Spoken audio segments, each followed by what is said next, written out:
Chers amis de l'aide des enseignants, bonjour et bienvenue chez nous. Nous vous saluons à partir de Dallas et devant nous, nous sommes pas seuls comme vous le constatez, nous sommes avec Monsieur Victor Pakou-Vibidila, le président de la communauté congolaise de Dallas. Chers amis de l'aide des enseignants, vous vous êtes posé beaucoup de questions et vous deviez contacter votre chaîne préférée, la cathédrale de Dallas, pour inviter notre président, votre président, à répondre à vos inquiétudes. Sans plus tarder, nous accueillons, comme vous le constatez, Monsieur Victor Pakou-Vibidila, à qui je dis bonsoir, Monsieur le Président. Bonsoir, Monsieur Gilles Verne, et bonsoir à tous les spectateurs qui nous ont dit de nous suivre à ce temps de l'aide sur l'aide des enseignants. Alors, ce soir, nous avons l'honneur, comme je disais, de recevoir le président de la communauté congolaise de Dallas, M. Victor Pakou-Vibidila. Monsieur Victor Pakou-Vibidila, l'équipe de l'aide des enseignants vous réitère ses vives félicitations depuis votre élection. Cela fait maintenant 7 mois que vous êtes à la tête de notre communauté à Dallas. C'est le moment idéal pour faire le point. Pour commencer, quelles sont vos premières impressions et leçons apprises depuis votre prise de fonction? Merci beaucoup, M. Gilles. Premièrement, ce n'est pas la première fois à diriger cette structure. Nous l'avions fait d'une manière informelle, c'est-à-dire qu'on n'était pas officiellement investi, mais nous avions eu le temps de servir la communauté. Voilà, c'est comme on le dit, la répétition, c'est la mère de la science, ou l'apprentissage, non pas l'apprentissage, plutôt l'information ou intégration, ça fait aussi partir des activités. C'est-à-dire, nous avions eu le temps d'abord à servir la communauté. L'expérience que nous avions fait, cela nous a aidé à faire le travail. Et je suis très content parce que cela m'a aidé. C'est comme les aviateurs. Après 6 mois, ils ont l'habitude de faire ce qu'on appelle recyclage. Cela nous a aidé aussi à faire le travail comme il faut. Donc, il est évident. Oui, quelles sont vos impressions? Quelles sont vos premières impressions? Comment vous... Avant, vous étiez comme volontaire. Avant, vous étiez comme volontaire. Avant, vous étiez comme volontaire, Monsieur le Président. Aujourd'hui, on n'appelle plus Victor comme volontaire. Aujourd'hui, vous êtes président. Quelles sont les impressions? C'est ça qu'on veut savoir. Comment vous aviez trouvé la communauté? Même si, parce qu'il y a eu un moment, où le bureau a été dirigé, il y avait un bureau provisoire. Vous n'étiez pas aux affaires. Vous êtes revenu et aujourd'hui, nous voulons savoir comment vous êtes entré en contact avec ce bureau, comment était la remise reprise, comment était et tout ce qui s'était passé depuis que vous aviez pris les fonctions du président de la communauté congolaise de Dallas. Oui. Encore une fois, merci. Je crois que tout était très bien.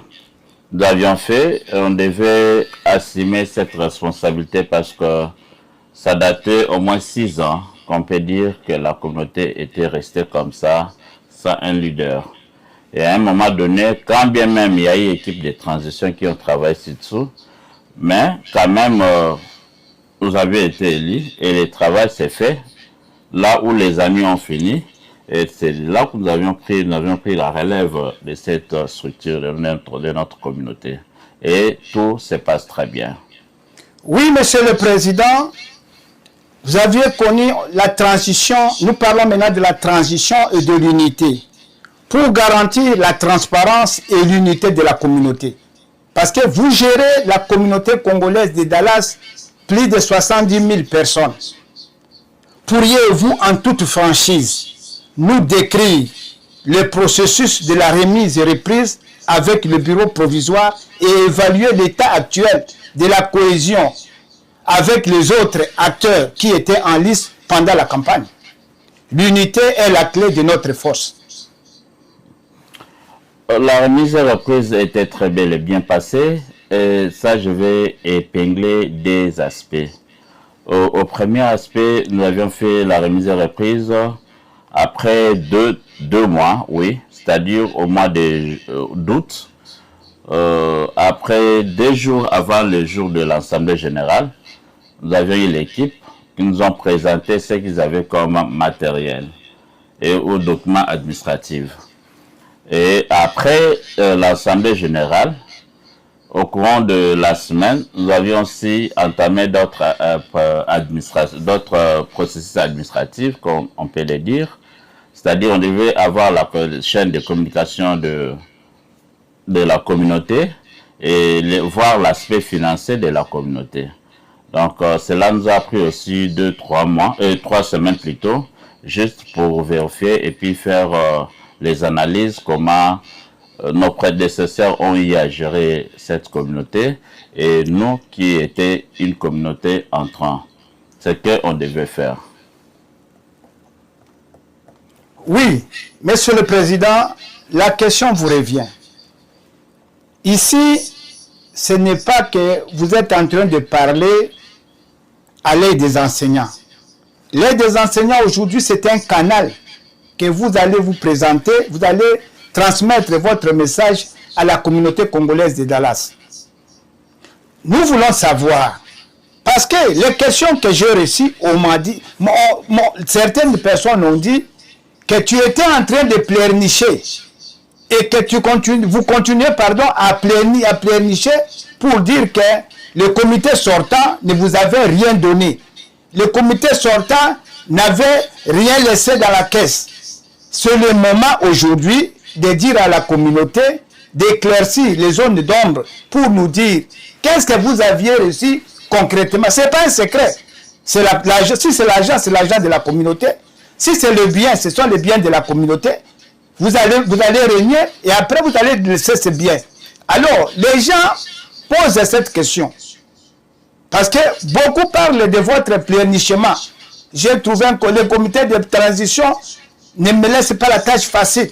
Le comité de transition n'a pas de bureau. Le comité de transition ne m'a rien donné. Voilà, est-ce qu'il y a moyen de nous éclaircir ici? Comme ça, en fonction de ce que nous avons comme question, la communauté sera éclairée et ça permettra aussi aux membres de la communauté de savoir qu'est-ce que nous devons faire, qu'est-ce qu'il faut pour que nous puissions encore amener notre communauté de l'avant. Bon, c'est idéal, les gens doivent savoir tout ce qui se passe au niveau de la communauté. En première position, ce que je disais, nous avions eu assemblée générale, tout ce qu'on avait relevé comme défi, on l'avait présenté au niveau de l'assemblée générale. Et il y a eu aussi une assemblée générale extraordinaire que nous avions appelé aux membres, aux compatriotes, et nous avions aussi présenté les cas. C'est quoi le problème?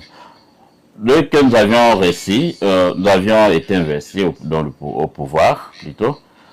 Il y a un membre qui s'est porté garant et qui nous a donné son office en attendant qu'on devait travailler pour ne pas payer quelque chose. Comme la communauté, c'est un bien, pour tout le monde peut donner ce qu'il a comme moyen. Et notre sœur, cette famille plutôt, nous ont disposé au moins des locaux qu'on devait utiliser pour la communauté. On peut les connaître quand même. C'est un bien. On peut connaître cette famille qui a fait cette grâce à la communauté. Bon, la main qui donne, c'est pas évident, on doit toujours dire les noms des gens. Ok. Elle n'a pas voulu qu'on prononce son nom, hein, voilà, à raison de sécurité. Ok. Voilà. Nous avions eu l'office. Et cet office nous a aidé à faire beaucoup de choses. Donc, d'entrée en jeu, au mois de juillet, nous avions reçu une somme de $2000 à l'ancienne équipe qu'ils nous ont donné pour aller récupérer les matériels qui étaient logés quelque part. Parce qu'à l'ancien bureau où on était, à un moment donné, bon, l'administration ne fonctionnait pas comme il faut. Et ce qui a fait qu'on puisse bloquer les équipements de la communauté. Voilà, le peu d'argent que nous avions reçu, ça nous a aidé quand même à prendre le meuble et autres matériels de la communauté. C'est là qui nous a même permis à débiter l'office et puis à commencer les activités. Mais malheureusement, parmi les articles, d'autres n'étaient plus en bon état. On n'a plus à changer et on a l'office maintenant à de new materials, qu'on peut dire l'équipement moderne que nous avions acheté. Voilà, nous continuons à fonctionner. Alors, à la caisse, il y avait un montant qui était resté, qui était à $343 dans l'ensemble. Et pour plus de détails, nous avions fait assemblée générale, on avait essayé un peu d'expliquer aux membres et nous continuons toujours à expliquer à d'autres personnes qui n'étaient pas là pour qu'ils soient au courant. Oui, Monsieur le Président, vous parliez de $2000 et de l'autre côté, vous parlez de la caisse de 345. C'est-à-dire quoi? Ça s'est passé comment?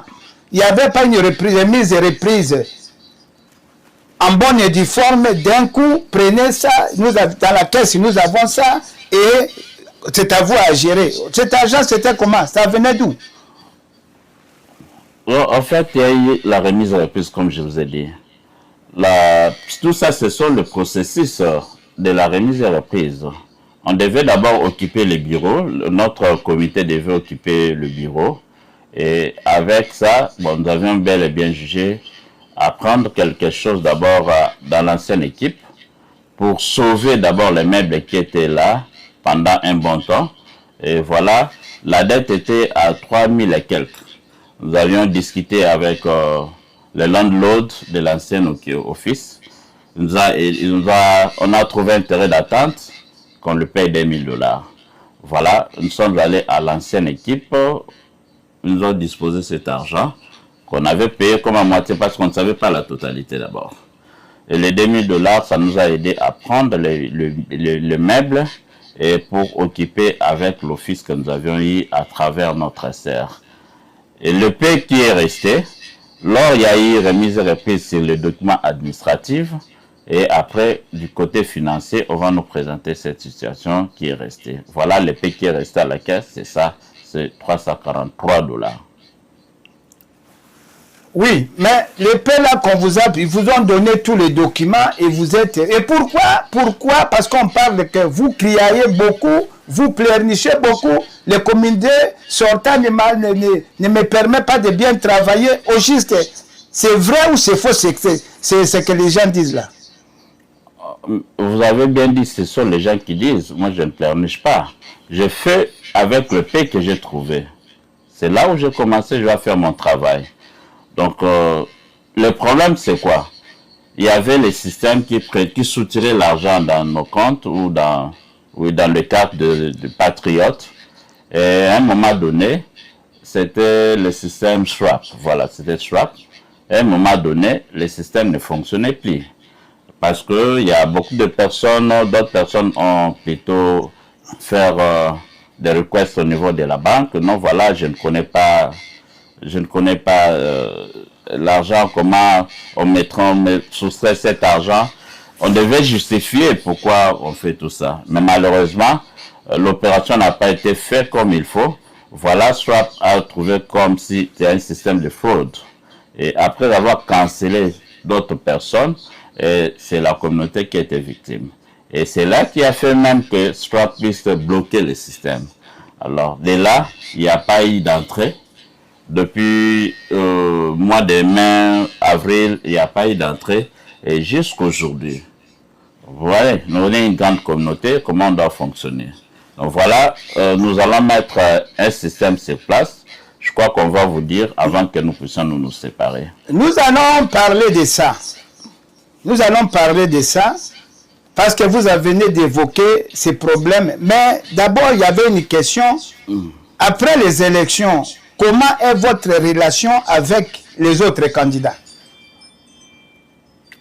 Oui, on est frères, on est amis. Ce n'est pas les élections qui doivent nous faire haïr les uns les autres.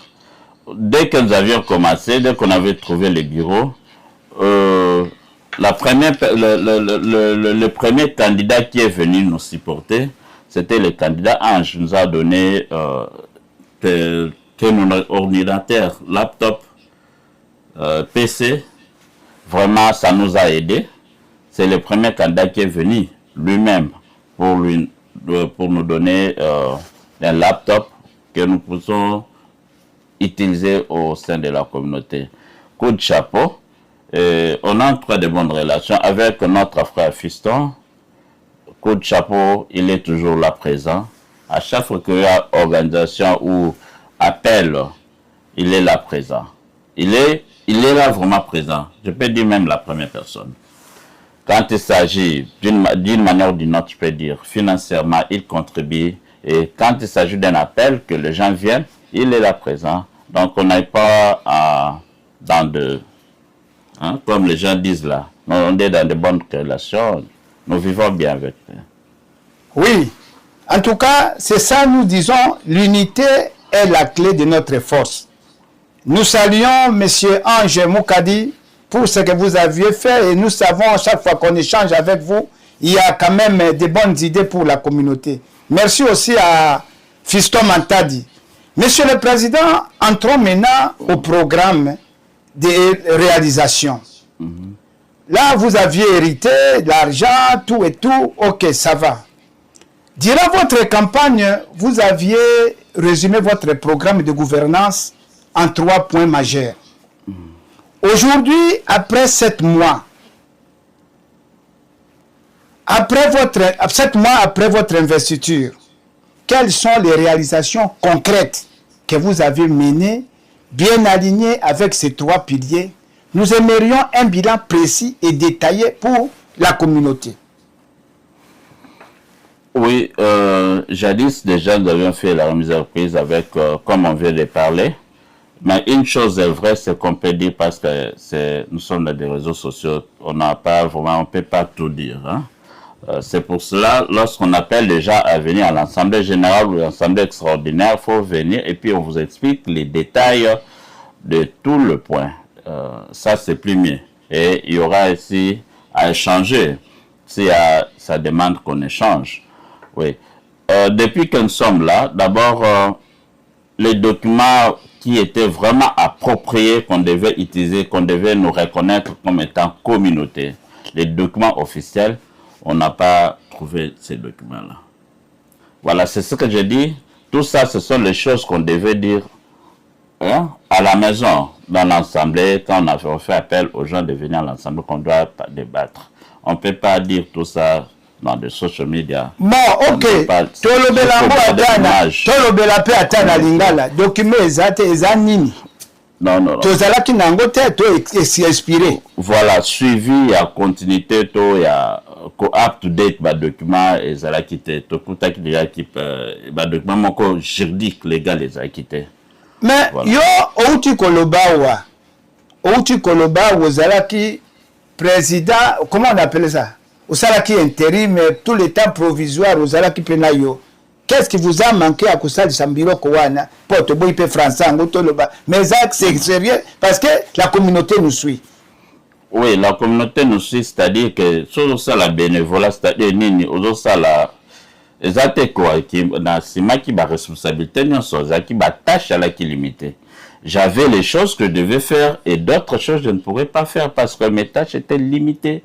Ezaki limité tali vraiment ba blomoko ya 4 ba cuisine interne nazaki na accepté voilà nazaki na accepté ba tâche nangaki limité pona ye ba koto ndene zo ke na suka bo to ça ni poto up to date information bo kuna nazaki na accepté voilà c'est ce qui a fait que là on est là nous avions tout repris depuis 2019 pendant qu'on fonctionne depuis 2019 tisikoyo de travailler sur les documents. Et les documents, papa, je vais vous dire que d'autres documents vont nous prendre au moins 6 mois, 8 mois, à fois même une année pour reprendre tout, mettre tout en ordre.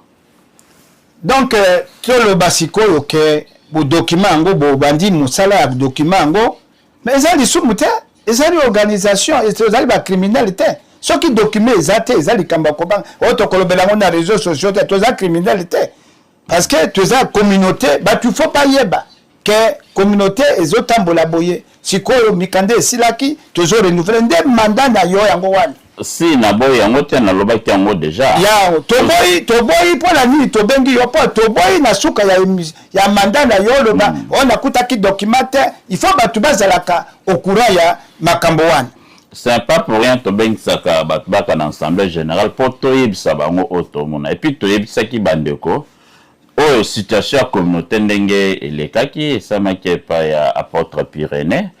Je crois que toi qui bref, tozaki moi échange, hein, to solo là qui à l'amiable, to ça qui sous assemblée générale extraordinaire qui na bureau ya communauté, oyo to présenter qui sous bakam sous et puis na kati tozaki déjà solution. Donc ceux qui ne connaissent ceux qui appellent assemblée zali yaka kozanga kate.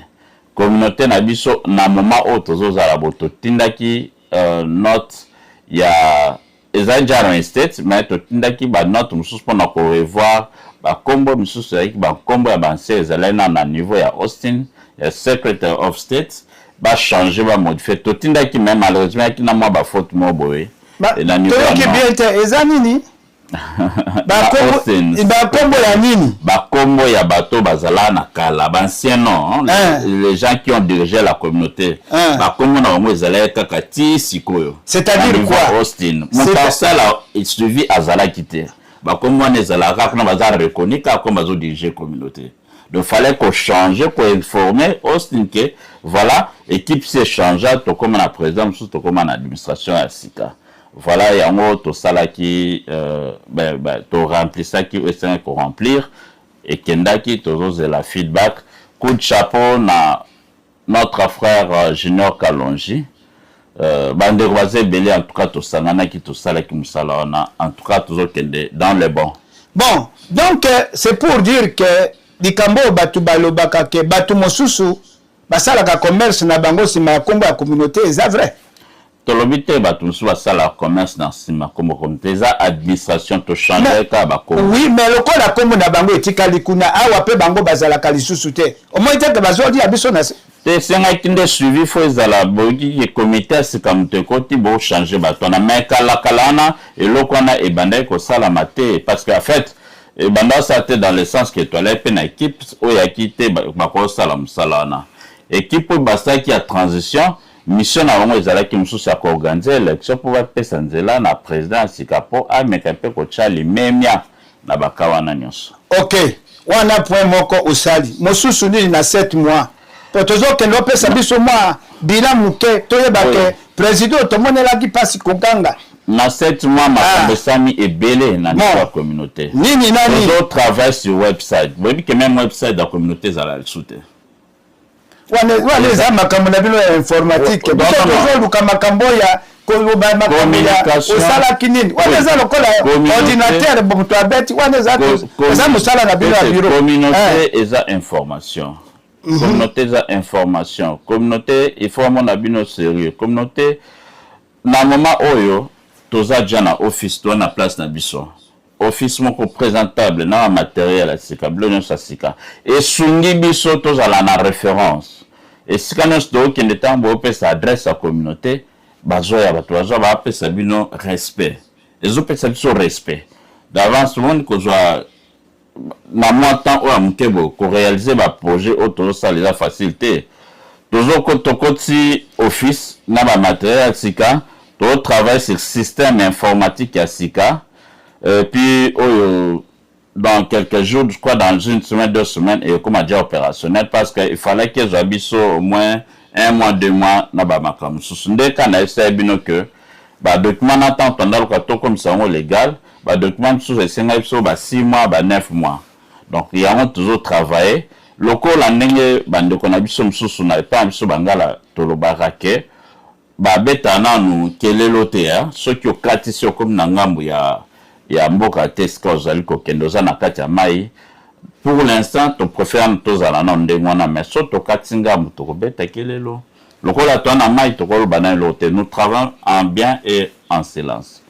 Mais, président, ozobetela ndako bapesi bino don ya kopesa ndako sava bapesi bino mais ndako wana bofutaka te kofuta ekomi nini wana nde ozobetela ngo bila tosali bila makambo tosali na ndako ya don est-ce que eza makasi na bino ya communauté ya bureau na yo ke tozwi bureau wana mpo motu apesi bino wana lobi soki baaffaire na ye ngazonga na baaffaire na ye alobi nalingi na récupéré ndako na ngai bokosala ndenge nini oza mutu na malamu tuni eza boye ndeko apesaki biso place tosala après je crois un mois et demi business nestilaki donc astopaki nako stoppé depuis mois de juin juillet ti tokomi na décembre nini communauté esinalise na kombe ya communauté congolaise totia ba carte sociale na nini ba social security na biso na kati na kombe ya communauté président na secrétaire donc na moment oyo soke eza na kombe ya communauté congolaise de Dallas Fort Worth ezokende ndenge tozabo tozofuta mbongo na biso et estimation ya revenu na biso to estimation ya cost o tozosala na revenu o tozozwa na coût o tozofuta ezonage na $1,500 depuis mois de juillet ti na mois de décembre communauté congolaise eza na office bakuma Congolese Community of Dallas Fort Worth adresse précis ezali susu te ya koluka ono ya pitié mutakanisi bino non tofutaka mbongo na biso et na contribution ya ba volontaire. Ok, omoni ke o préciser likambo mosusu wana tozokende kaka po soki tosilisaka boye ninga kozala communauté ya mawa communauté elalaka na ndako ya moto donc bozaba sous le jeu bakobenga biso ba homeless po tozaki mais ndenge olobi ke moto asalaki biso wana alongo ekoma na communauté c'est déjà un point. Félicitations. Merci. Alors vous aviez parlé ici de la communication. Qu'est-ce que vous attendez par communication? To banana na assemblée générale olobi batubaya kate yo salaka balobi boye yo obengaka ba assemblée générale mukolo yo za off mardi mercredi to jeudi baninga basalaka bayebi ke samedi dimanche batu bavandaka pona nini obengaka batu te mikolo ya eza possible à kozwa batu ebele. Voilà, depuis Tobanda l'Assemblée na biso benga bato to tikala benga bato mardi te to tikala bato ko benga mercredi te jeudi te wana za fausse information to respecta ka calendrier na biso nini statut na biso ya communauté et lobi pour na organiser assemblée générale faut moins un mois et yango to salaki to respecta kango après le travail kango je crois il y a qui le 7 septembre to pesa ki message un mois avant na ba voix oyo tokutaki na nzela ya communication to ça qui un mois to pesi et babi assemblée générale extraordinaire ezalaka et benga ma pas n'importe quel temps oyo au moins au salango maintenant si je me apprécie to sala kango et puis to anosaki na bato qui souvent samedi parce que tomba pe samedi ezaki samedi otolungaki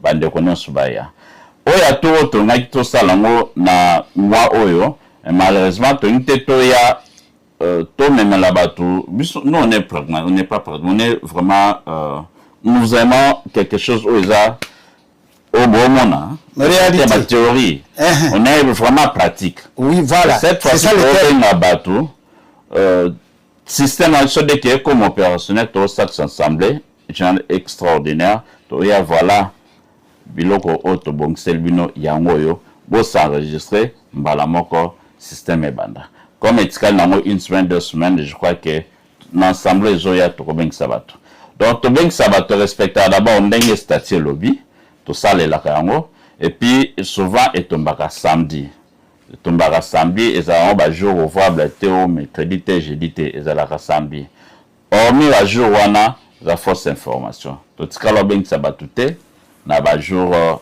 parallèle hormis à samedi dimanche. Oui, président, nous sommes toujours là.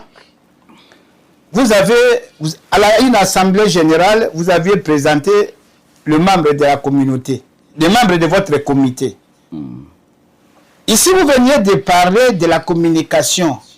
Il y a une question, quelque part, quelqu'un nous a envoyé, Papa Médard, pour ne pas citer son nom, il nous a dit que vous vous adressez beaucoup plus sur WhatsApp. Croyez-vous que tout le monde a WhatsApp?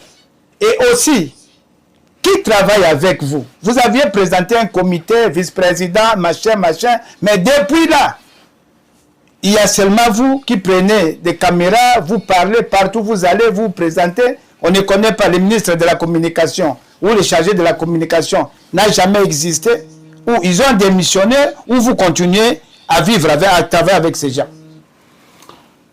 Merci Papa Médard, na pesi mbote esiko zali mutuna naweza vraiment ya bien, c'est-à-dire l'équipe auto travail kana bango bazala toujours présent. Le 7 juin bazala ki bango nyonso to une assemblée générale ou ezaki na septembre. Le 7 bango nyonso et le 14 plutôt bango tout bazala ki liboso. Assemblée générale extraordinaire au Salaki et qui a cela quelques jours, Bazalaki pe na bureau. Alors, Moussala tout ça les a premièrement volontariat, les a penza, il y a des volontaires ou les sortis qui ont libre au sala Moussala. Mais bande ko ndima ki engagement na lobite que bazo mona te bazo sate. Bazo sala ba msusu bazo sala o ezake makuto e baba o ebate que oyo mutasaleza ministre boye bate. Na pesa exemple. Il y a quelques jours toto sala toto la sabino vidéo ya ndeko na biso papa na biso bonane wazati siko na prini na azana just no wapi awa na fourth na GPS azaki batutake abimeka na ndapu na batutie na porte ya ndapu. Et les César Rotoboka, papa Nabiso, aza vraiment na état moko ya malamu te. Mutazo lande adosona tisikoyo, ezali chargé un peu juridique. Papa refait pour ne pas. Papa ayaki kotala ndeko na biso, papa bonani, oyo azali awa na hôpital. Lelo tozali le 14 novembre 2025. Ngai nazali conseiller juridique. Nayaki awa pona ko tala ye pe osunga ba mama parce que ils ont un problème il y a Medicaid na ye o ezali ko sala te ba lobi ke katanaki donc pour éviter assez salimo mikolo bazo pesa ile susu biloko ti.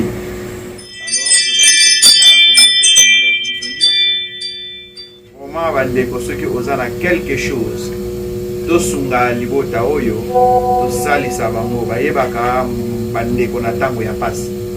Bakana kilikambo oyo te mais nzambe alola akeli biso apesi biso bomoi ayebi bomoi na biso na mokili oyo. Et donc na beleli na bino nyonso ba oyo bozali na motema ya malamu bo contacter bureau ya communauté congolaise mpona kopesa lisungi na bino po ete ekomela libota ya papa bonane na mama pe bana azali na bana mitano. Voilà un peu vraiment tosengi aide na bino. Nazali ko solola na ba first worker o bazali ko landela bango dossier oyo ko toye bani to sengeli ko sala et na niveau ya cabinet na biso ko ne pas avocat tozali pe ko landela dossier yango pona ko tala ba oyo batutaki na mutuka wana ndenge ko sala donc yebiete na nguya na njambe akobika biso nyo tango to s'associer à ce mona biso akozala na facilité pe abanda. Merci beaucoup, Naza. Vraiment. Mais je dois quand même citer, Papa Refin a travaillé boutou moi. Azo landela comme situation comique et fonde kunata mokwaya. Yem tazo sala dossier wana aya na niveau ya nini ya ambassade et puis azo landela dossier ba famille même na cas ya avocat pour na ko résoudre situation wana. Na muto atutake ezaye mutazo landa dossier na chaque jour aza contact na famille donc aza na musala so tali bata culture basala musala bango ba auto organiser d'activité ensemble na communauté mama Rosalie Lunga toujours présente. Naba art, azo présenté. Azo sala musala nae. Alors, pour nous avoir plus d'informations, na page de la communauté à Facebook, tu lances un programme et tu lances un peu de vidéo na ndenge makambozo salama. Toujours sur le plan de la communication, tant que tu as moyen ou utiliser ba pesa biso pour na se communauté se communiquer na communauté ou na peuple na biso auto servir ezaki Facebook. Ya moto encourager ka bandeko banso ba congolais banso bazo kolanda biso bo s'abonner na page na communauté ou komi Congolese Dallas of Fort Worth. Page à communauté toujours présenter bino activité nyonso to salaka chaque semaine. En tout cas, chaque semaine to salaka activité. To lança kuna na même idée to ba to tikala kaka na page wana Facebook te to créer réseau ya WhatsApp.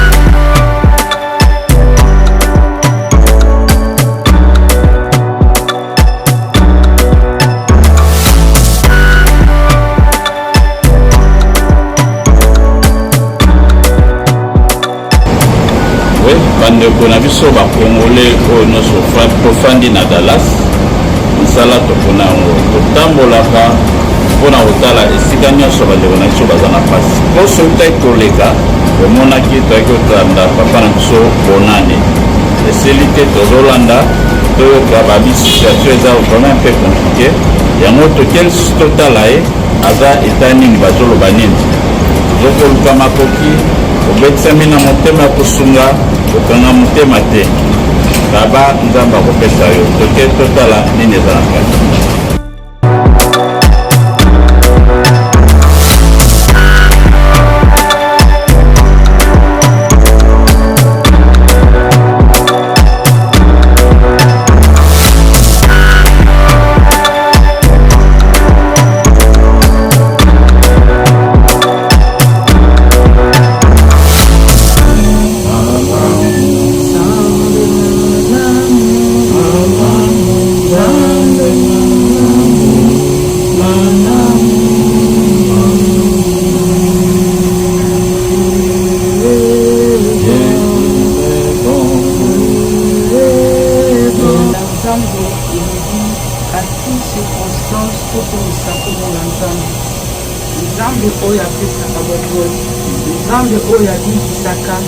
Nzambe oyo akangolaka communauté congolaise eye lelo à partir ya président na ye Victor mpona kopesa Nzambe merci na oyo nyonso azosala na vie ya ndeko na biso papa na biso oyo alali na kati esika ya hôpital.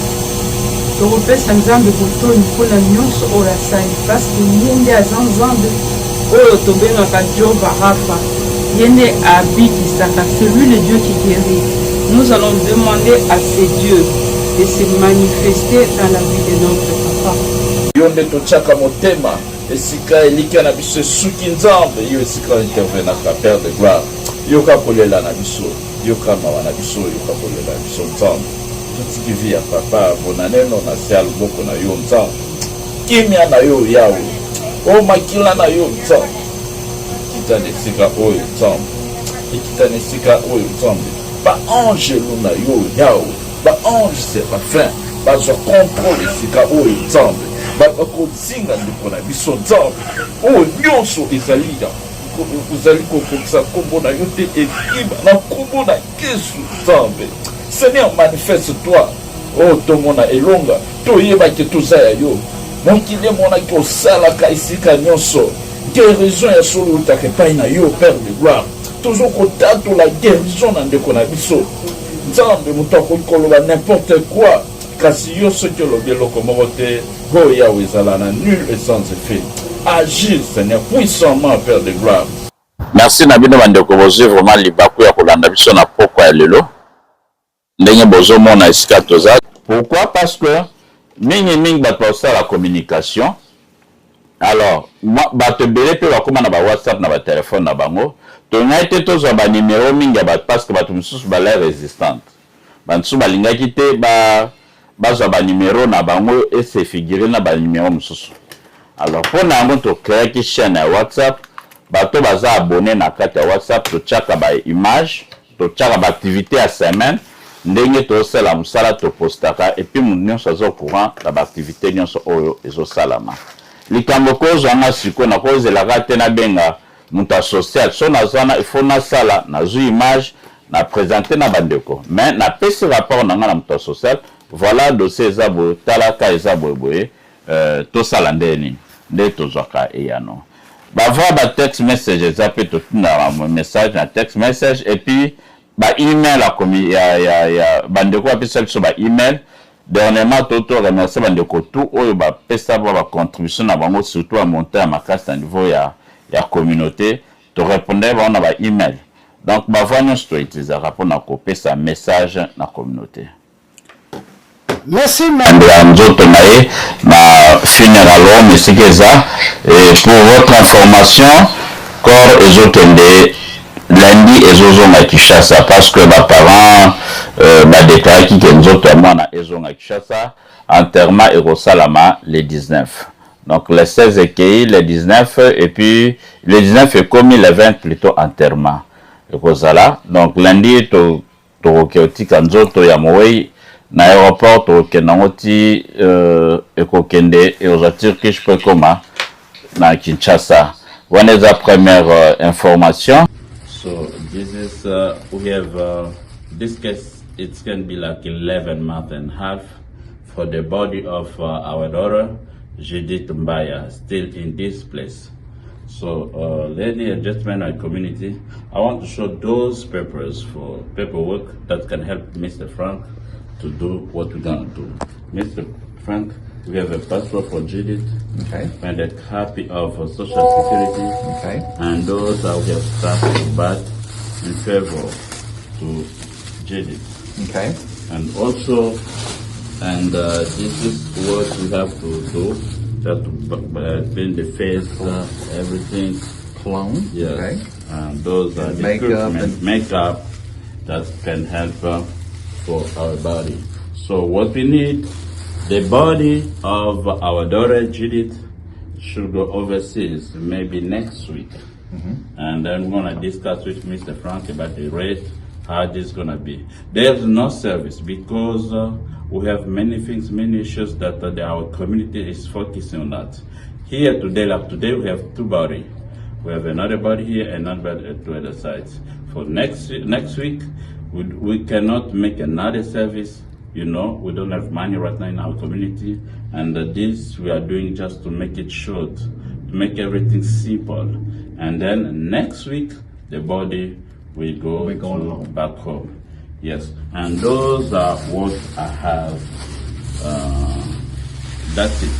Okay. Mes chers membres de la communauté congolaise à Dallas, tous à funeral home. Nous autres, mwana na biso Judith esali 11 mois et demi. 11 mois et demi, eza ebele penza.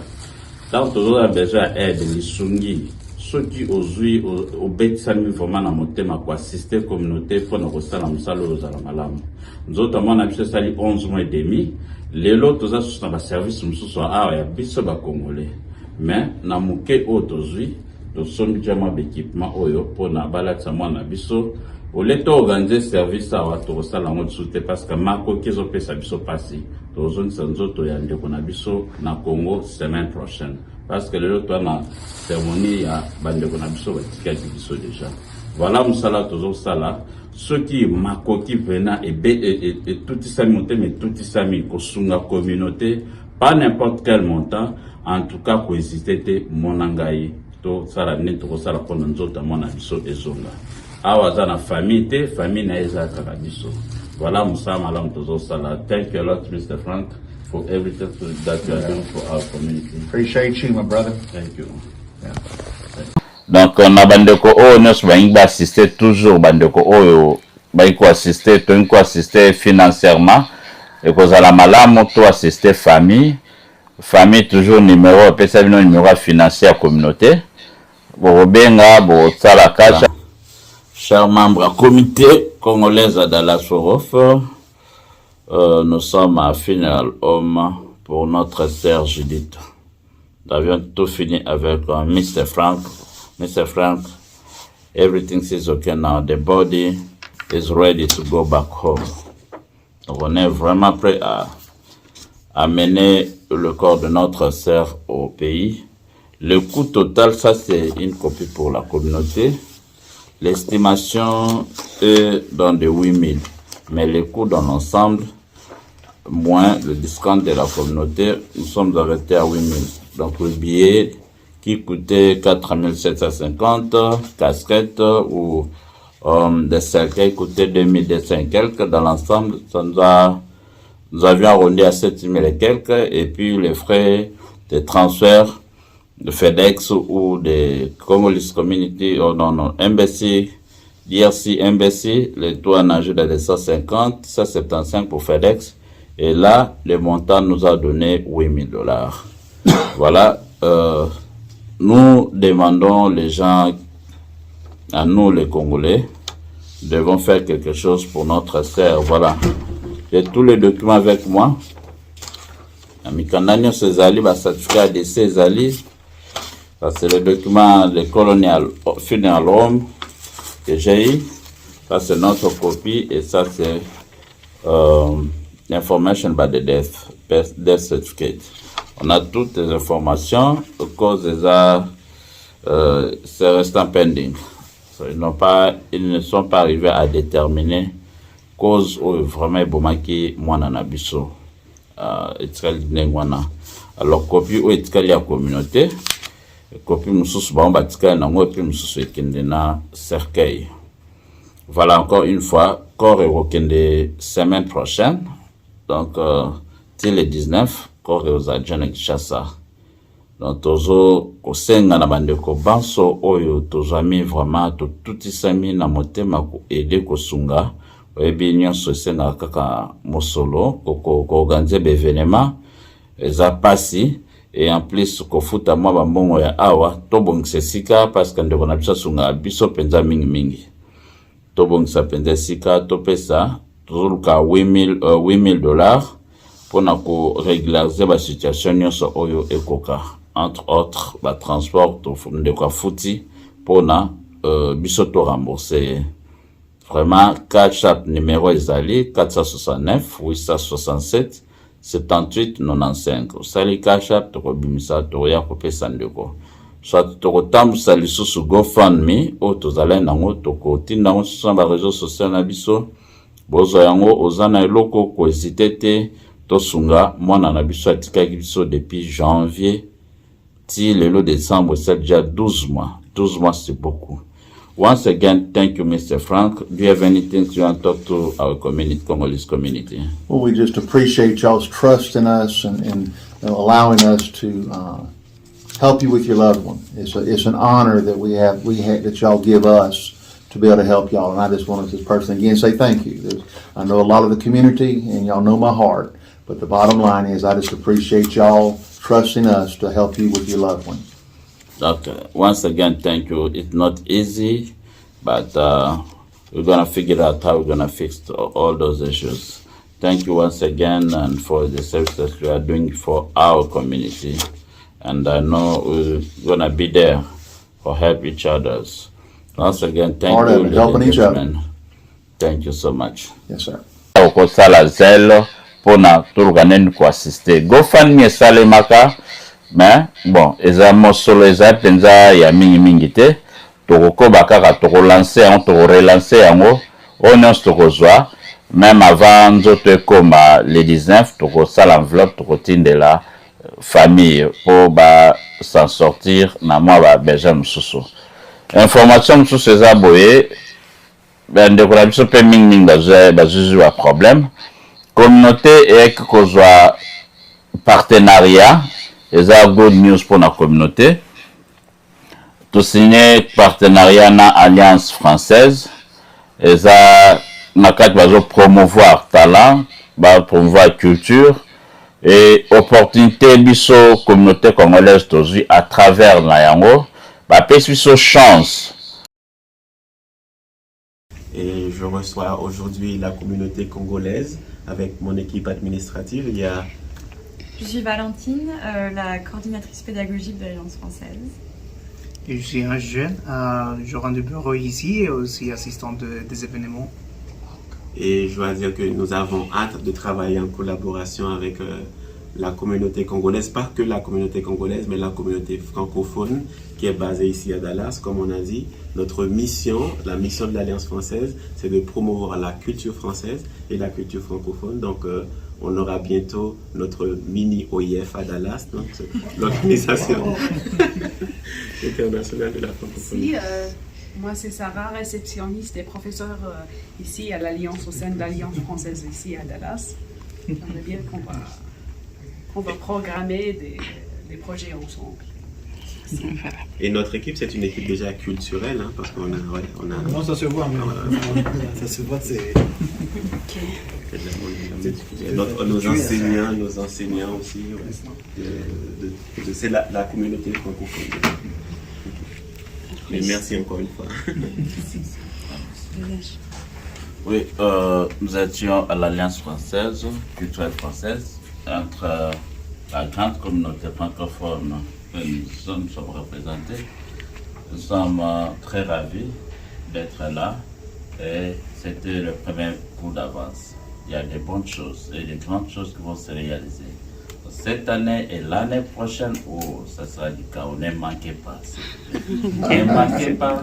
Et nous allons faire la promotion de notre culture. Nous n'allons pas retourner derrière. Avec cette alliance et cette unité, on doit aller plus loin. Que vive notre culture. Ouais. Année prochaine, tu organises francophonie. Donc, tu représentes culture nabiso, tu représentes art nabiso, tu représentes nourriture nabiso, tu as Congo, Bangala, Swahili, Baluba, et chaque origine va représenter ba plat, ba repas na bango préféré, et puis il y a vraiment bon moment francophonie, tout savourer en haut. N'oubliez pas, vous avez toujours branché, et ça opportunité toujours le cadeau pour sa communauté et qu'indépendant. Et ça good news pour na bana bisope oba koleliawa, oba na difficulté à connaître la français, bien ba ebi kokoma ngote. La langue ça s'apprend toujours du jour au jour. Ba classe ezali, vous s'enregistrer dans la communauté pour vous bénéficier na faveur wana oyo alliance apesi biso na niveau ya communauté.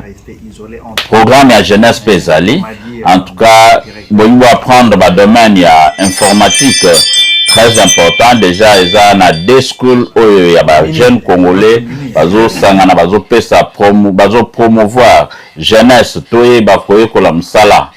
Lokola outillage informatique, cloud, nous avons vraiment ingénieur software. Oui, Cisco bien. Bandeko na biso azali ndeko David Ngunza, ndeko Arnaud Mwanza, azope sa formation na niveau communauté. Bo sa enregistrer na ba site na ba numéro na oba pesa ki to chaka on a page ya communauté à Facebook. Bo sa enregistrer pour bolanda ko eza bien pour na bino. Image bozo remona tuzaki na funeral home na monsieur Franck. Le président, merci beaucoup. Toyoki, ndenge o utilisaka ba voix nyonso, mais toko sepela tel que président comme ministre de la communication. Pour président comme ye moko pa selfie. Nazali awa akei na komi awa batunya communication kola bandima ki volonté wana ya kosunga biso bazala kape wana pona ko relayer information. 7 mois plus tard, soit que tu as eu l'obité, mais tu as colobate. Donc, au moins, tu as toujours ça là, toujours mis kangabiso moko alors que vous avez ça la makambébélé. Bakoya, bakole, kabazalango, pay balingaka vraiment ko sala na la communauté. Ok. Bon, sikoyo, tonito tuna sikoyo, olobi makambo ya mbongo awa, ndenge nini, olobi kwa ko s'organiser. Ça fait 7 mois, n'est-ce pas? Qu'est-ce qui s'est passé concrètement pour Tobadaki Kofuta Mbongo Nanzela Yanini? Bon, qu'est-ce qui s'est passé? Tout la salle qui se kirwana 7 mois plus tard. Bakenda to Bengana Bang. Bon, eza nde nalobaki na kati ya communauté tokuti ba problème ebele surtout oyo esengaki ke tobanda kolandela dossier moko yango ntango tolobaki ke esengaki totala to up to date ba données, c'est-à-dire ba information ou bien ba document mosusu ba document mosusu esengaki biso moins 6 mois mosusu 9 mois mais mosusu tozokobaka na osala nini ekomaki na makambo ya finance. Et très, dossier un peu très sensible, je peux dire. Tu as un système de strap. Je crois que dans le bac, on le bac est déjà, oui. Alors, système on a qui bloqué. Tant tu contactes dans le système, tout ça qui est remise et reprise, tu remarques un peu au côté de Nakati. Bon, strap et ça va prédécesseur na bisoyo, au banda au gérer dans Makambo, va fournir des informations. Ndenge nini bato bazo ko déclarer bokati bisombongo bazo déclarer ming il fallait pas pesa d'information. Alors côté wana bandeko peut-être papa na kati yote oui oyebi esika tozali na mboko cathédrale tozali na cathédrale tozali pe na États-Unis tozali na États-Unis omoni masolo mosusu tango obetaka masolo ya kolalisa bato te neti tozali na mokili mosusu awa na États-Unis oyo ba organisation nyonso ba banque nyonso oyo ezali na États-Unis kaka swap moto asalelaka bango toske bokokaki kokende te kozwa banque moko tolobi communauté na biso pesa biso numéro ya compte ba numéro ya ba membre na biso yango oyo bazwaka mbongo to sikoyo tosali 7 mois ozozwa mbongo te yo wana 1500 wana osalaka ndenge nini. Merci Zam, tout n'a pas kitoko. Tu peux entendre répondre non calmement. Ok, vas-y. Oui, tant ton moni système, biso tant ton côté ton moni qui date au bapé ça bandeko, ils auront les 17 mains. Il fallait ba fournir l'information. Et biso remise et reprise de ça là na mois d'août. Donc 17 mai déjà 3 mois déjà passé. Et là au moins ça la maquité. Alors tu as tout mécana non, tout méca pour répondre na ndenge soit pépé ça qui au ya joké ya noté.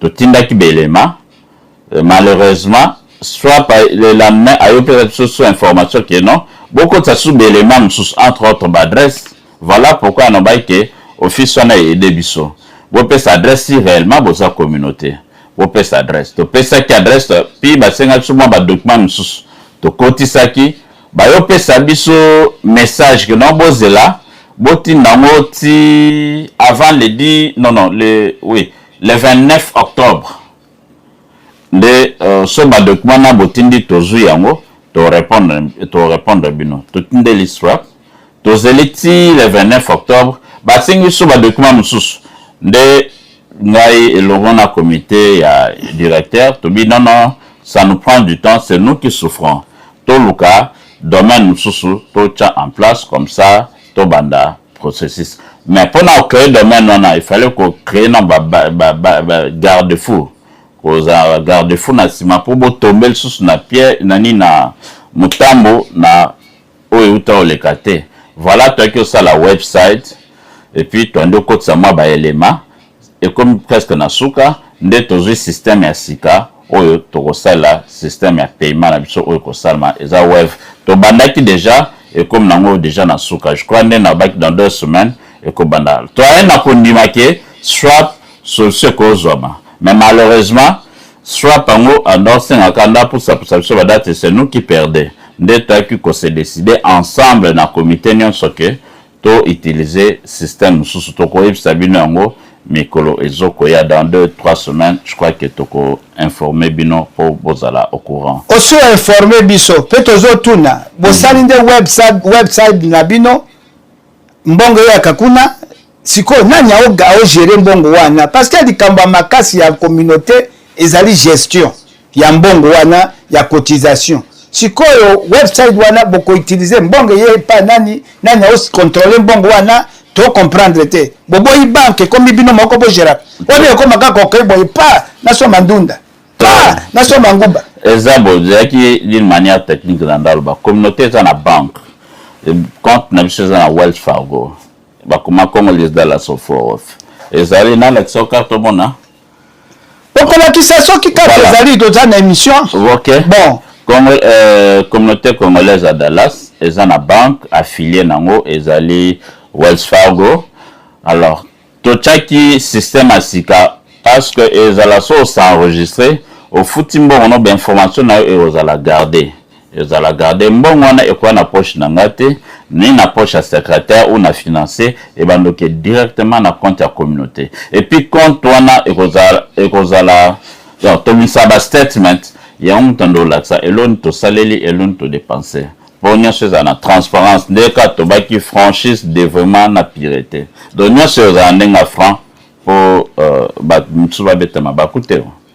Ah, Papa Victor. Toujours au Canada, le lobby communauté Azana compte na Wells Fargo. Oui. Les sous-sous, vous créez les sous-sous au website de Nabiso, bon, bandoli. Au moins, pour la ligne, vous créez ça, Wells Fargo, tekaka. Bon, ça le labiso lien moko o batu na biso ba ko s'enregistrer mbongo na bango ko takepa na yo. Eza boy papa je n'entends comprendre kakate eza clair na bi website bozo présenter structure na bino communauté ba pa na bezo ba information sur communauté ba service bo sala ba ko tala bino na libanda so oyebi ndele so tuni opi na structure atano website no zani atana alko na website ay bandeli boza crédibilité na bino.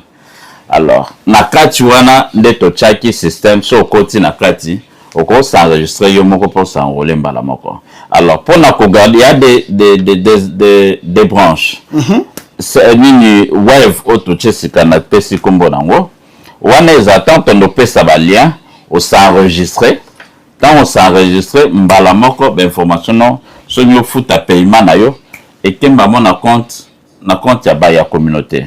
Donc ezandeng wana website déjà pour passer sur information sur notre communauté bah service aux organisés dans la communauté au niveau comme membre de communauté donc on s'enregistrer mais pour nambongo et aux ala lié na compte na biso ya banque bon et qu'on a lié na compte ya banque banani bazo gérer website na biso pour tozala kana bilombe moko banda iko gérer même si et comme qui ba déclaration banini batu ozui batu asika toka batu no ya nini po toyokaki équipe na yo oyo ezali cathédrale toyokaki équipe na yo ebeti moko wa ba oyo babandaki ko gérer ba makambo ya finance ya communauté makambo yo sikoyo ozwi batu no asika to oza ozwi batu pe akala oyo bayebi musala wana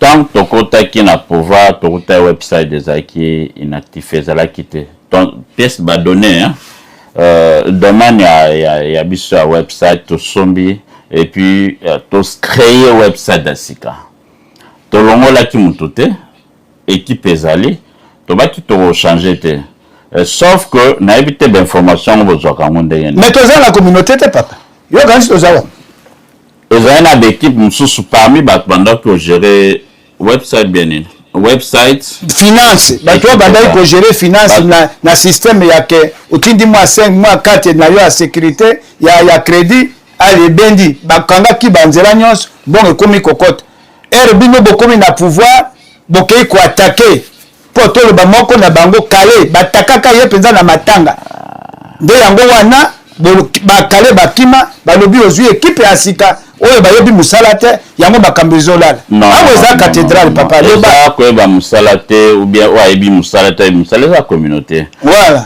eza mutu nyonso akosala tobengana mutu tolongola mutu te eza communauté faut toloba bongo kale alongo ndenge nini alongo toza na communauté biso mpe toloba na cathédrale po soki na cathédrale tolobi te bakokomisa yango oh boy mais awa na kati ya cathédrale bakendaki koatake kale balobi okosima mbongo na biso te mbongo mpe na système ya ba carte de crédit ekozala te tobanda ofuta mbala moko $60 par an yo eza ndenge nini Papa Kale c'est quelqu'un qui a travaillé pour cette communauté système d'abord Facebook na biso ya communauté po ezongo ebi na salango voilà Papa Kale mutabunda pour na toza information ensemble une équipe ok bon alongwe pour na nini non yango na zo biso ba attaque bezalaki te yebi comme na cathédrale non ben information mosusu te bako déformer ben information te hein ce qu'il kamboza photo solo là c'est quelqu'un qui a beaucoup travaillé dans la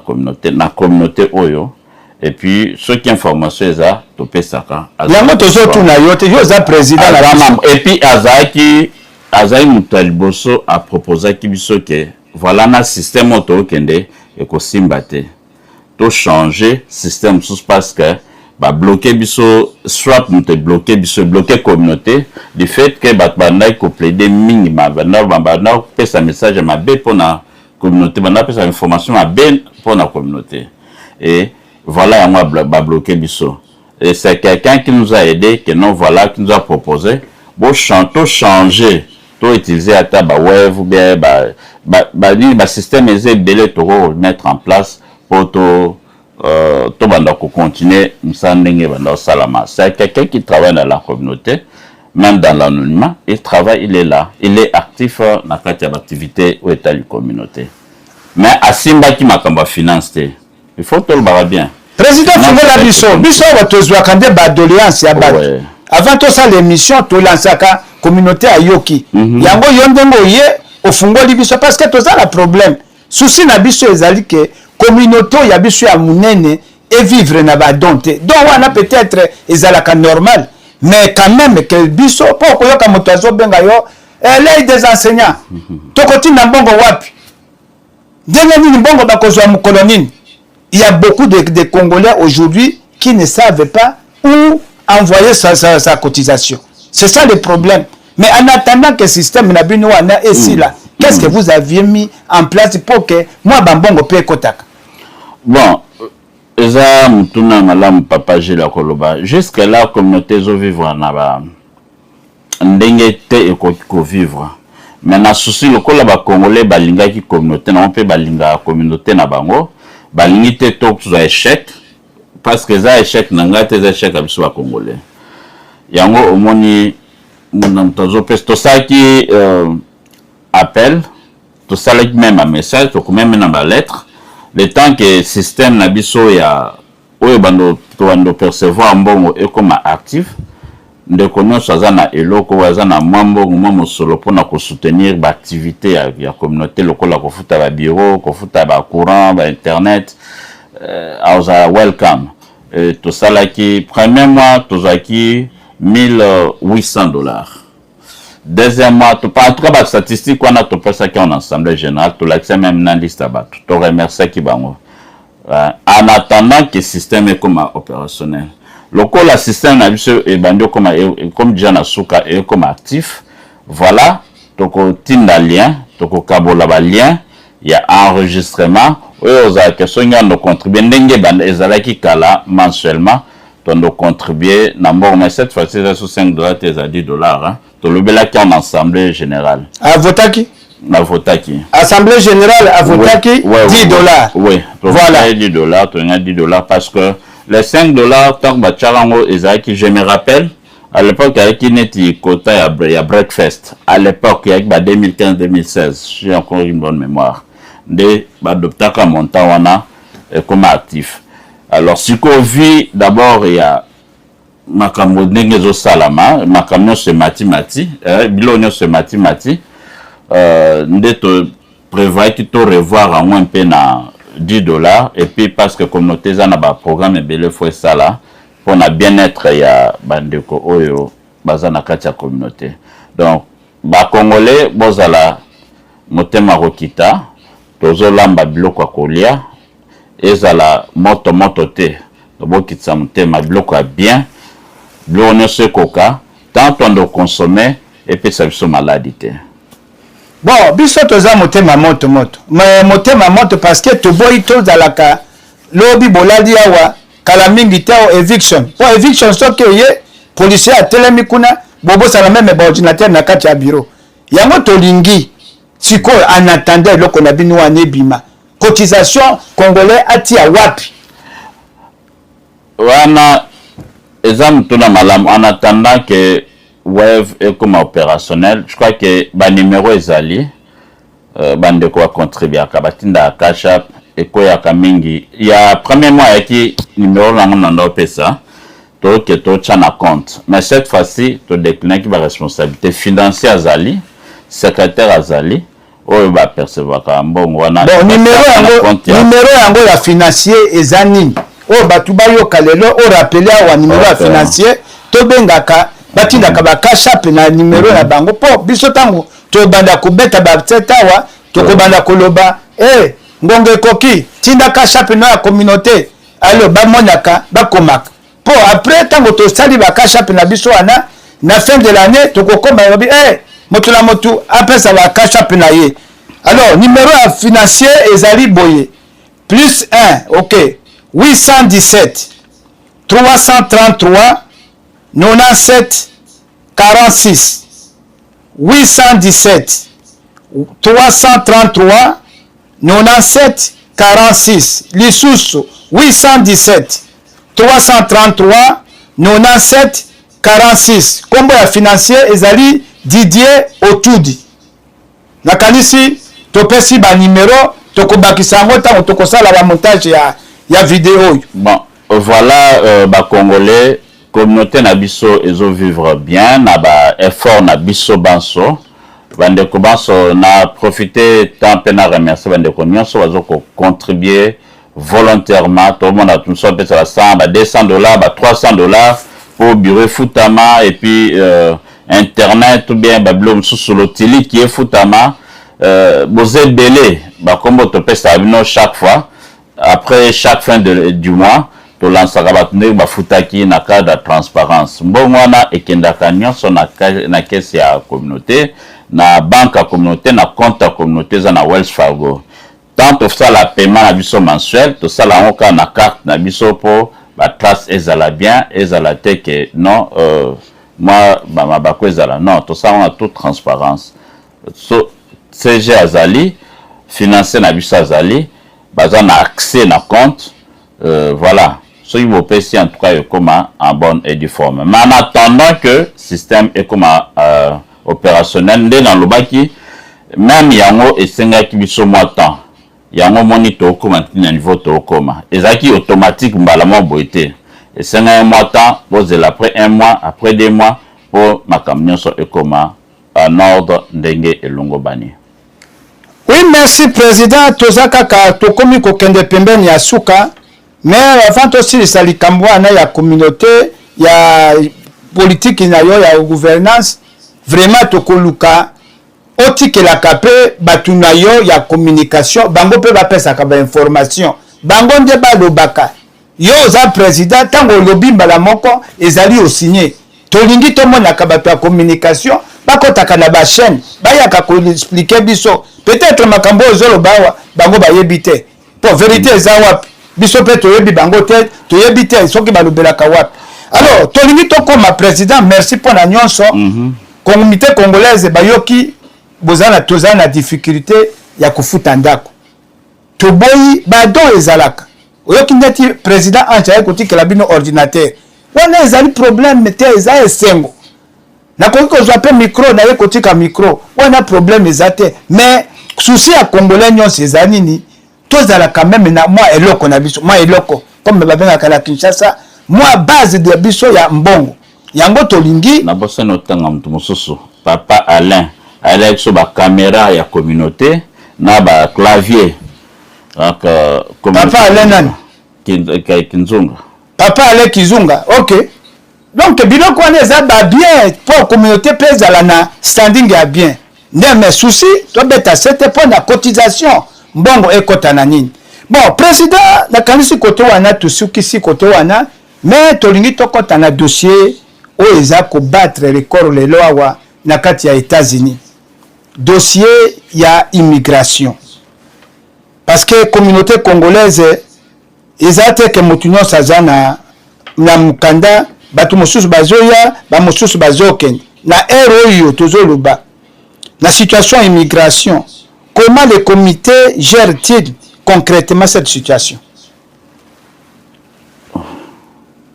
Bon, voilà, au moins, même temps, on a eu appel les Okota, c'est-à-dire que avant Nayawa, on a eu na gel, na tambla kana gel au moins chaque semaine, na loi jour moko. Banderonaxo baza mingi ya kokangama et la plupart ils ont des problèmes personnels surtout. Loko la que jour à rendez-vous pour kende na immigration au tralo kendete. Oyebi que jour na fallait kende mo kenda kite.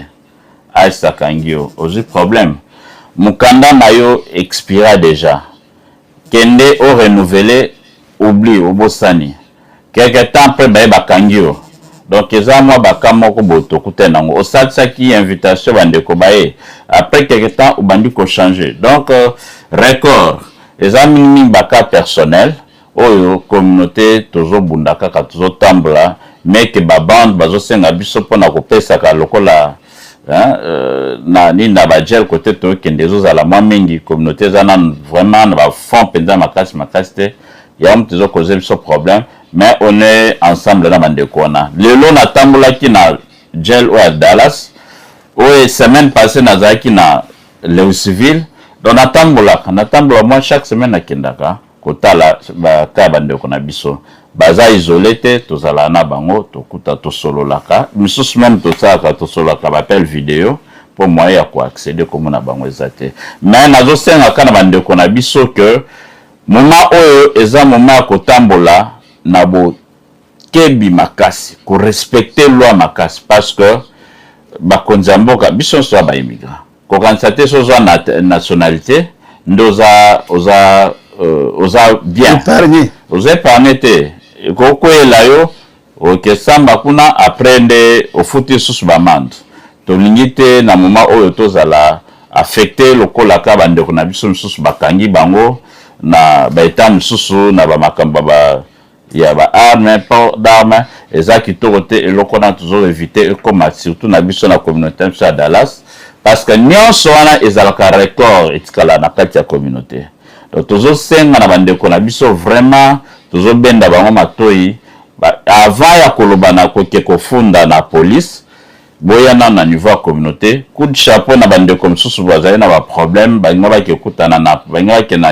police bien na immigration ba mona ki biso na communauté otoluka kitozwa quand même solution intérêt d'attente parce que toye mboko yote poto ko pesa mbongo na biso ya pasi et pas ya bandeko na biso wana te toye koluka mbongo lobi tosunga babota na biso et puis biso moko vi na biso za la malamu donc communauté congolaise vazo zoko sala na moment oyo tozala prudent toza vraiment totambolaka na ekenge na mboka esika tofandi eza sonnette d'alarme nazo senga bandeko na biso ba congolais kolanda bilanda landa te avant ofunda obioloba so atalika mongo lekeli yo benga na communauté to retrouver solution lokola bandeko misusu bazo sala to embi presque ba 30 ou 40 coups de fil na ba situation oyo ezotala makambo ya immigration ya bandeko coup de chapeau malamu to sola makambo na kati na cuisine interne oleto bimisa makambo na biso libanda président la kobakisa mais sikoyo soki moto aza na likama akosala ndenge nini abenga bino to bozo senga to ba informer to akende ka ye moko kobunda te non babenga ka communauté na yoto lo ba sikoyo na oti na Kane na oti na Dallas semaine passée nazalaki na Léo Civil après les civils le posanu kuna okenda nini na wapi siriango après le civil la bosani mekoya nazalaki côté kuna eza à 20 minutes donc nazalaki kuna na inda otala bandeko ba congolais pe baza côté na bana même cas la situation ya immigration toujours solo là et puis toujours luto bandeko be bavocat o bakoko traiter kana bango toujours tika bango penza te toza na bango elongo. Merci président parce que il faut que les Congolais que mboka ezali mabe situation wezo pona motute ngai na silisa ngai na zana mukanda ngai na umedia wa 30 ans et mundelo yaye azana nguna mawakuna te yope bibima bimba ba voyage à pamba keba mboka eza côté na likolo ngai na beta ka kwende futuka ngai na kende ba kotu na yo kende kikuna okei o umeli combien de fois ba vite ba voyage ebele okende kiko sala nini komona okomilukela parce que tozali walikola ba professionnel kobebisa équipe na yote donc tokeba tozali na mboka eza na mobulu mboka eza malamu te bon président tokosukisa sikoyo pona likambo etali omoni awa RDC abeti ba Camerounais abeti ba Nigérien Kinshasa kutu afete na yebi eloko ba fete la kite po bitumba ezanani etumba ya suka avant tokende bitumba ya makasi lisusu ekozala na Mexique. Soutien nini ou programme nini communauté Mexique ezaka kaba pembeni na biso eza lokola oza na Kinshasa na Menkao. Bon communauté to olengeli ndenge nini po batu bazotu na ngai président lobinin na benga kiye na suyete lobinin siko programme yango eza ndenge nini tokokende te soki tokokende tosala nini voilà. Je crois ce qui votali une émission Sekodi et ça émission moko par la Casport bon mesana kolanda biso na tango oyo na moment oyo toza na bureau ya communauté congolaise à Dallas Fort Worth toza na message oyo toyisa na biso banso mikolo leki topesaki ba image topesaki maloba mais toyebisaki bino tokozongela bino na mbala yango mpona kopesa bino ba détail mingi oyo etali organisation na biso tozo osala mpona kokende kosupporter équipe nationale na biso tobengi ba Léopard tokokende na Mexique voyage à Mexique oyo ezali échantillon ya comité to équipe ya organisation ba misusu bokomona o mikolo ezali koya na oyo ezaka échantillon tozo kopesa bino tokoyisa bino ndenge tokozwa ba mabongisi nyonso mpona kobongisa voyage oyo eleka président malamu mpona ezala intérêt ya mboka na biso mpe bakongole banso oyo baza na kati ya mokili oyo tolobi boye match na biso eza le 31 mars départ ekozala le 29 mars et puis retour na biso ekozala le 1er avril mpona yango montant toche ezali 990.99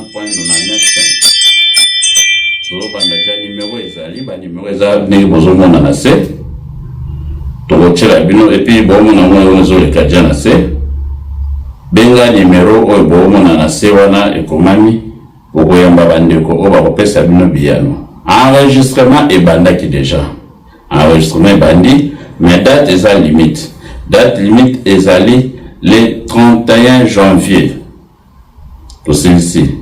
Comme ça, et permettre à biso de booker le prix hôtel, puis avion, et puis na makamsusu. Na montana ezali boy. Billet d'avion ezana kati. Billet ya avion aller-retour, topé billet ya entrée ya stade pour le match ezana kati. Billet ya frais pour hébergement ezana kati. Frais ya touristique, carte touristique ezape na kati. Pona yango ozala na green card, ozala na nationalité américaine, moi eza permis tokende pona to soutenir équipe na biso. Voilà moi message to notre informer na biso nyonso ya mona sol kamboza o hésiter te benga numéro o eza na saison koleka comme ça vous appelez yano Kaming na Congo na chaîne na biso ya Congo bazolobela actualité sportive au etali départ à Léopard na kati ya Mexique pour ko putana na équipe moko ya ba vainqueur Jamaïque na équipe mususu na niveau ya communauté à Dallas toujours organiser excursion sportive auto kende le 29 le 30 au commis et puis le 31 tu assisté à match et puis le 2 le premier le 2 toyozonga ba préparation au salama déjà je crois que sur hôtel na YouTube ba image ezali tozo ko lancer déjà message bazola kisango ernyonso to lobaki boy dans l'ensemble to salaki estimation à $990 ezanini de fait que match en mars ndeka ba prévoyaka tobaki enregistrement tozo sala na bandeko banso o baningi bakende Mexique date ya suka auto sala makamnyon so à partir ba le 31 et permettre bandeko ba s'enregistrer belé et puis to booker d'abord hôtel et puis to booker billet avion. Alors via insécurité ya nzela na biso na Mexique to ebindenge zalaka kobatela ba compatriotes na biso parce que to silipe mingi na est bazo boma biso mingi to inte tozala ba victime nde to baki toko somba toko futa billet d'avion toko kende po tozala pe ya kolemba lemba te to kei to komisa équipe na biso parce que ça ampleur ça honneur Léopard a ça la honneur ya mboka pour l'instant. Je crois que l'équipe mon côté Afrique les autres mais qu'on se comparer na Léopard pour l'instant tout ça ready na nyonso.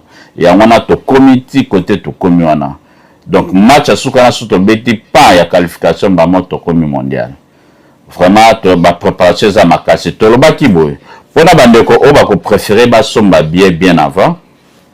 Bo somba mais boye la biso a facture toyeba na monta auto sengaki tolongola mbongo na bina billet mais na fisc ya logement toza biso nyonso sika moko koi alia kaka nyama ozaka isolé obuki hotel na yo zano côté na yo boyeboy tolingi te mabeko mame nde babaka l'homme pris d'avoir le mal de loin et rozala esengo biso sozala sika moko tozwi navette moko toketi na aéroport ton aéroport tu es na katia hôtel tu es tina aéroport aéroport pour tous pepo donc eza hôtel aéroport stade hôtel stade hôtel eza un peu navette ndenge wana alors tous les sika moko ceux qui me sont bel billet d'avion avant OK réserve sur les 30 tokutana tous hôtel toza mais tous à la mission c'est sika moko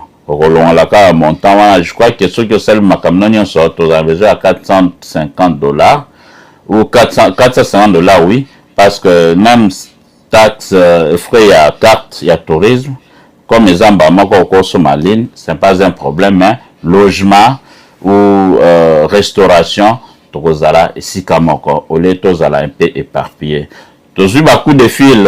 Il y a Batebele, il y a délégation à Utah, et il y a Kansas, délégation il y a Washington, Babengaki, il y a North Carolina, Tozaki Batel, et ça n'a pas auto qui est déjà 30-40 personnes.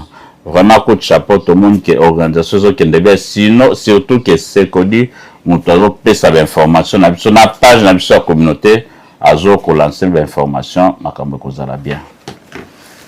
Oui.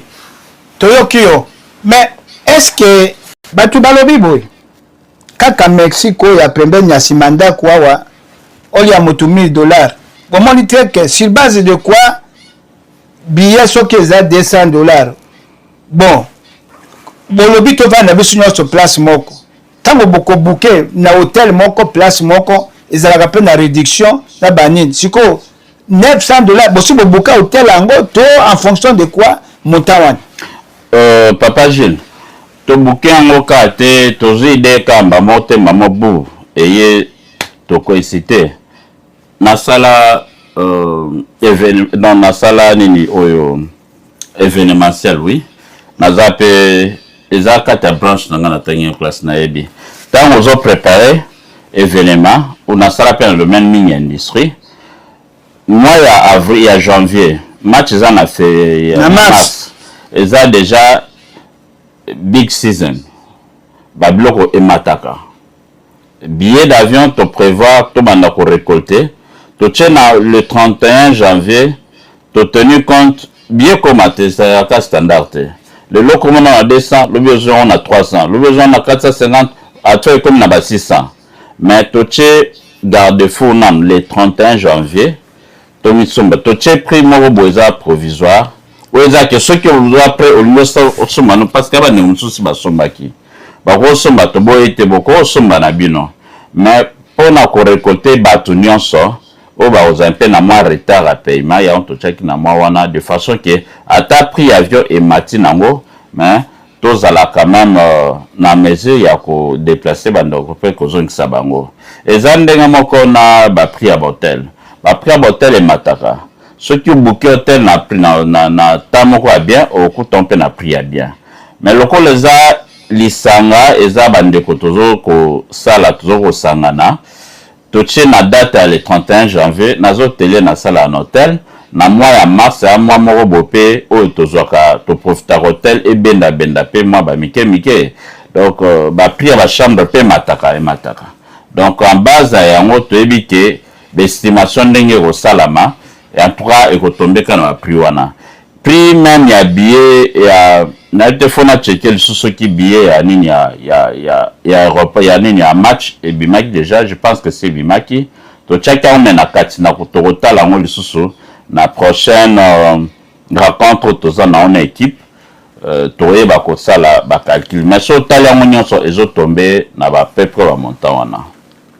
Une précision en détail donc na $900 wana ozana ticket na yo aller-retour avion ozana hôtel na yo 3 jours to prévoit qui 3 jours 3 jours oui. Pour 3 jours pour ani pour tozo le 30 to assister ba équipe na dernier temps na bango ya sport pour na ko encourager bango le 31 to bongami match le premier le 31 match le premier tozongi OK bon donc na 900 wana ticket aller-retour hébergement ezanakati si qu'on hébergement on a ba pesa bino izala biloko ya kolia pe nakati breakfast ezanakati OK après navette biso opozwa biso na soki 3-4 biso mais pour nani ni boko senga kuboko ça la contact na gouvernement yo posa président de la république bon tout ça na bien information te so ebi mambo ma gouvernement pesi biso toko mais oyo lobi se kodi azo panza ça se kodi wana ko pesa ta information bona bango so ba ko saljo to la saki appel to zu donte ya gouvernement to zu so ki gouvernement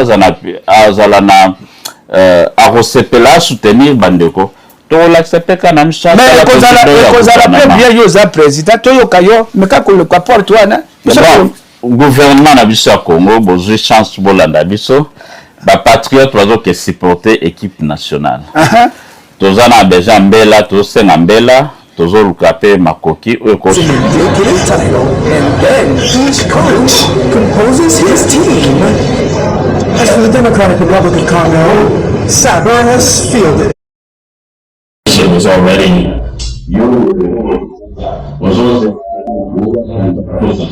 the moment the community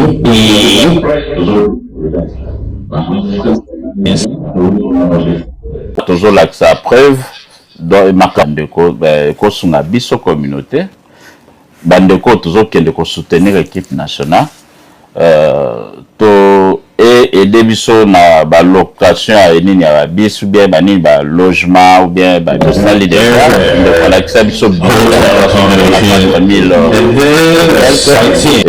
il y a match oh non sur comment on a pour soutenir communauté bonne fois équipe ka gouvernement équipe mutunya so o za bonne o ali ko soutenir bandeko o za na welcome mais o wana to sala que la structure interne. OK monsieur le président to comme na suka ya émission to lingi to loba est-ce que ozana message nini olingi pesa ba congolais na nyonso to lobia wa comme message vraiment important na ba congolais na makambo nyonso to lobia message na yo ezani. Merci Dabandeko na Jackie to na yoki mituna botuna tuna que je pense que boza satisfait bongote oda yebite to pesa ki biso to pesa ki na babiso banso ebiyano to longola mutute to boya mutute na communauté za ngate communauté za papa Gilte communauté za lisanga ya ba congolais biso nyonso oyo to lobaka moko touti Congo to ko s'émigrer awa toza la brancher na communauté to linga communauté na biso to apporter un plus na communauté pour na to ka to construire communauté na biso ekende liboso.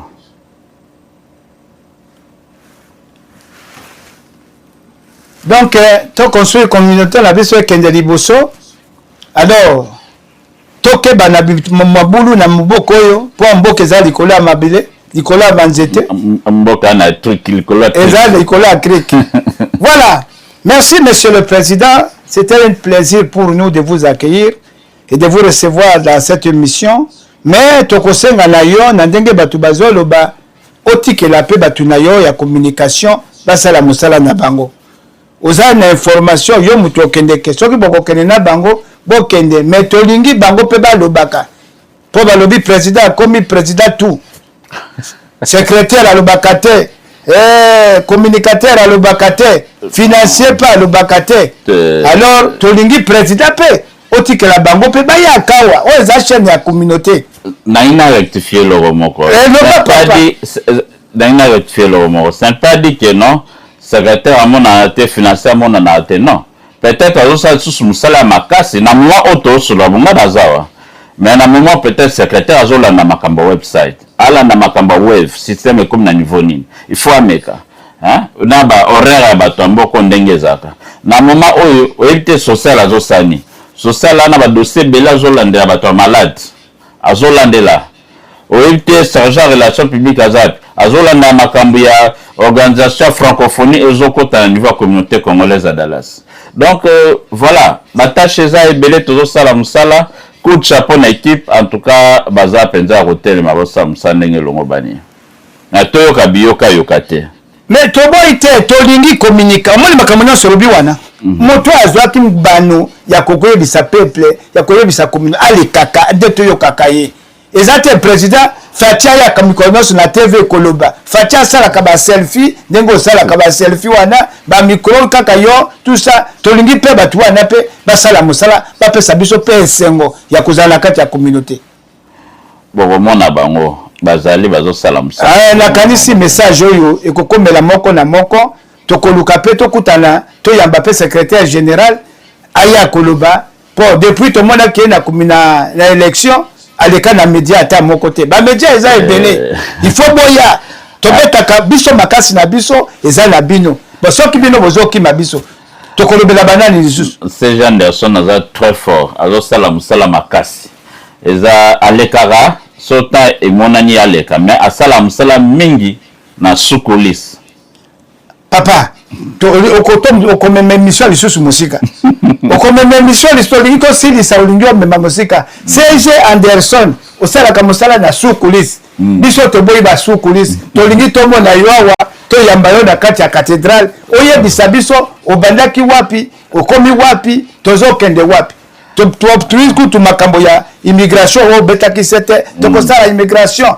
makambo ya ba jeune osali nini opesi bilawa to yokelo kote bila na yo eke mingi na bureau bila na yo eke mingi na bado ya mbongo mais na bana oyo dobaki tokotala jeunesse tokosala ba encadrement 7 mois ici okanisi bana wana te non olobite papa tozana loba zana bato comme assista mais fona na tolba makam susu to bomba la binote d'abord oyo to sali c'est exact nous sommes à féliciter na mi comicité. Mais d'autre part, même Nabino a trouvé ça sans information à Bandeko. C'est une équipe à féliciter parce que de quel côté tu as communauté. Hein? Donc, pour nos cousins, ça m'a cambozo, on a fait quand même l'effort, il y a Coco à côté de Tokoma. Et puis, tous autres, féliciter. Tous un programme, il y a bien aux autres ça là, la communauté est signée ni alliance, ni partenariat. Na alliance française on a Dallas na Texas et ça opportunité belé aux ala na katuana voilà entre parenthèses to koyeba ndenge nini soki biso to tumoli yote to yokite na lo baba secrétaire baya koloba oboyi baya na lo ba communicateur aya obo siko zo bandi ko bimisa moko alors que to tunaki yo ba impression na yo pendant les 7 mois obombi le col le baga toujours na obimisa secrétaire no kibayiba ti le lo bomba ka ba secret no kibayiba non et lo ba bomba secret za mais alors ya ko bombe zate eza misala to sala ngum te ko laksa to lobite to nte to zala trop hein ba ba trop hein xne ba loba sala rien non to nto laksa misala ole to loba mingi boko mona équipe ya comité directeur ba roya bandoko loba ba chaque département bando loba nini bazo sala et puis communauté ba membre comité ou bien ba patriote ba satisfait na bien opé mituna o ba kopesa ba. OK. Communauté congolaise de Dallas, c'était un plaisir pour nous de recevoir Moko wa Oyo Toponaki, Victor Pakouvibidila, qui a répondu à nos questions Et merci à tous ceux qui ont envoyé des questions. Et nous ne cesserons pas de vous remercier parce que vous participez vraiment à la vie de notre communauté. Cela étant, nous nous arrêtons aujourd'hui ici. Et si vous avez encore des préoccupations, n'hésitez pas de nous envoyer vos questions. Nous allons encore demander, parce que ce n'est pas facile d'avoir le président. Parfois, vous l'appelez comme ça, il est à Dallas, vous l'appelez, il est à De Soto, vous l'appelez, il est à Grapevine, Arlington, il travaille beaucoup, mais au moins nous le remercions parce qu'il a usé de son temps pour nous répondre à nos préoccupations. Alors, Monsieur le Président, nous restons aux aguets et nous allons vous suivre toujours à la loupe pour la bonne marche de la communauté et pour la vie même de la communauté. Cela étant, bonne soirée à vous et à tous ceux qui nous ont suivis aujourd'hui.